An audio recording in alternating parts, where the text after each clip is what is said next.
আসসালামু আলাইকুম, সবাইকে আবারও আমন্ত্রণ জানিয়ে শুরু করছি আজকের এপিসোড। শেয়ার করতে চলে এলাম বাংলাদেশি বেকারি স্টাইলে ফ্রুটস কেক। চলুন দেখে নিই তাহলে কিভাবে তৈরি করতে হয়। তার জন্য প্রথমে আমি এখানে শুকনো উপকরণগুলো চেলে নেব।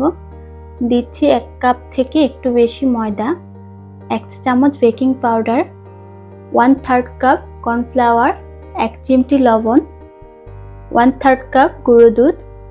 গুঁড়ো দুধটা দেওয়ার অবশ্যই চেষ্টা করবেন, এতে করে টেস্ট অনেক ভালো হয়। এবার শুকনো উপকরণগুলো ভালো করে চেলে নিতে হবে। অবশিষ্ট যে অংশগুলো থাকবে দানাদার, সেগুলো ফেলে দিতে হবে। এখন একটা হ্যান্ড উইক্সের সাহায্যে আমি ভালো করে এগুলোকে মিশিয়ে নিচ্ছি। তারপর এগুলো এক সাইডে রেখে দেব। এখানে নিয়ে নিচ্ছি মিক্সড ড্রাই ফ্রুটস 1/3 কাপ, তারপর নিচ্ছি 1/3 কাপ টুটি ফ্রুটি, 2 টেবিল চামচের মতো মুরব্বা এবং সবগুলো ড্রাই ফ্রুটস 1 টেবিল চামচ ময়দা দিয়ে কোট করে নেব।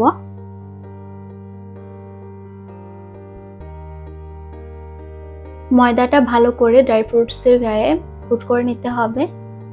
তো আমার ড্রাই ফ্রুটসে ভালো করে কোট করা নেওয়া হয়ে গেছে। এখন এগুলোকে একটা চালনিতে করে চেলে নেব।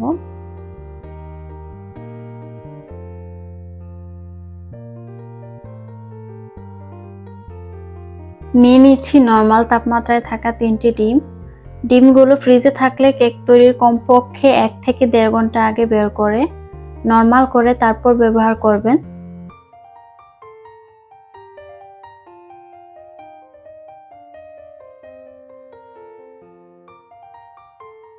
এখানে আমি ডিমের সাদা অংশ থেকে কুসুমগুলো আলাদা করে অন্য একটি বাটিতে নিয়ে নিচ্ছি।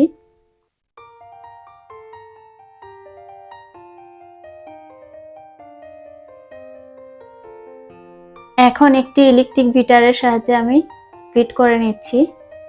যাদের ইলেকট্রিক বিটার নেই তারা চাইলে হ্যান্ড উইক্স অথবা কাঁটা চামচের সাহায্যে এই কাজটি করে নিতে পারে, এতে করে সময় একটু বেশি লাগবে। তারপর এখানে দিয়ে দিয়েছি 1/2 কাপের মতো চিনি। চিনিটা আমি 2 বারে মিশিয়ে নিচ্ছি।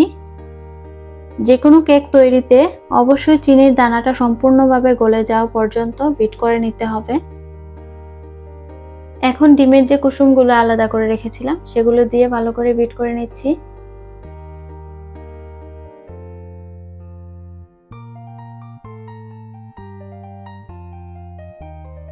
এই পর্যায়ে দিয়ে দিচ্ছি 1/3 কাপ রান্নার তেল।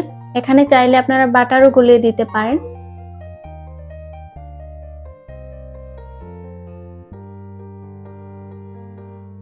এই পর্যায়ে চিনির দানাটা সম্পূর্ণভাবে মেল্ট হয়ে গিয়েছে। তো এখন আমি 2 ফোঁটা ইয়েলো ফুড কালার দিয়ে দিচ্ছি। আপনারা চাইলে এটা দিতে পারেন, নাও দিতে পারেন, অপশনাল।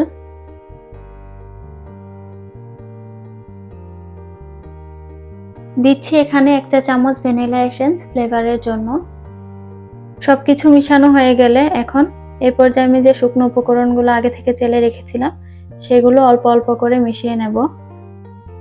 শুকনো উপকরণগুলো অবশ্যই ধাপে ধাপে মিশিয়ে নিতে হবে। ধূপ করে দিয়ে একসাথে সবকিছু মেশাতে যাবেন না, এতে করে সবগুলো দলা বেঁধে যাবে, কেকটা পারফেক্টলি হবে না।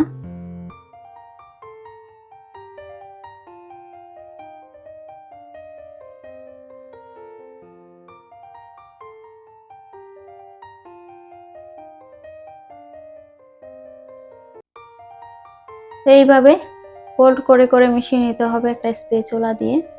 আমার মেশানো হয়ে গেছে।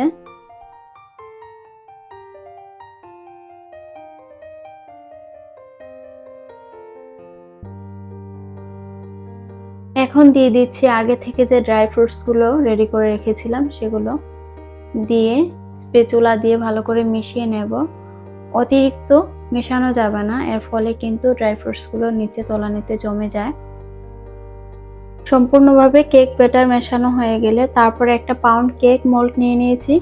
কেক মোল্ডে আগে থেকে আমি তেল ব্রাশ করে বেকিং পেপার বিছিয়ে নিয়েছি। এখন পুরোটা কেক ব্যাটার ঢেলে দিয়ে তারপর একটু উপর থেকে সমান করে দিচ্ছি। এভাবে ট্যাপ করে দিতে হবে যেন ভিতরে এয়ার বাবলস গুলা বের হয়ে যায়। উপর থেকে সামান্য আলমন্ড স্লাইস দিয়ে দিচ্ছি।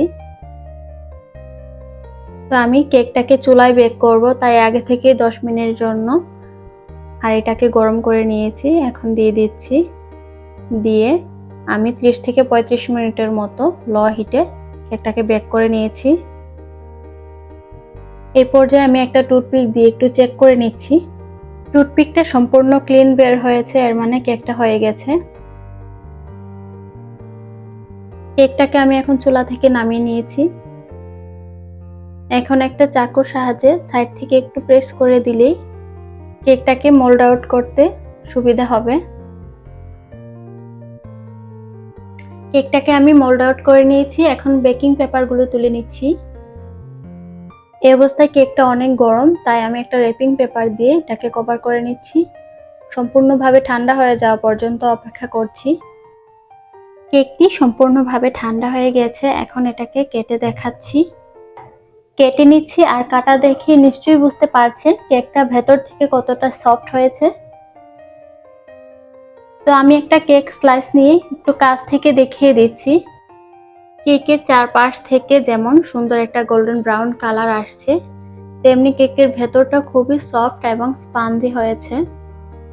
আশা করছি আমার আজকের এই রেসিপিটি ভালো লেগেছে। ভালো লেগে থাকলে প্লিজ লাইক, শেয়ার, কমেন্ট এবং সাবস্ক্রাইব করে পাশেই থাকবেন। আপনারা সবাই খুব ভালো থাকবেন, আমার পরিবারের জন্য দোয়া করবেন। সেই সাথে বিদায় নিয়ে নিচ্ছি। আল্লাহ হাফেজ।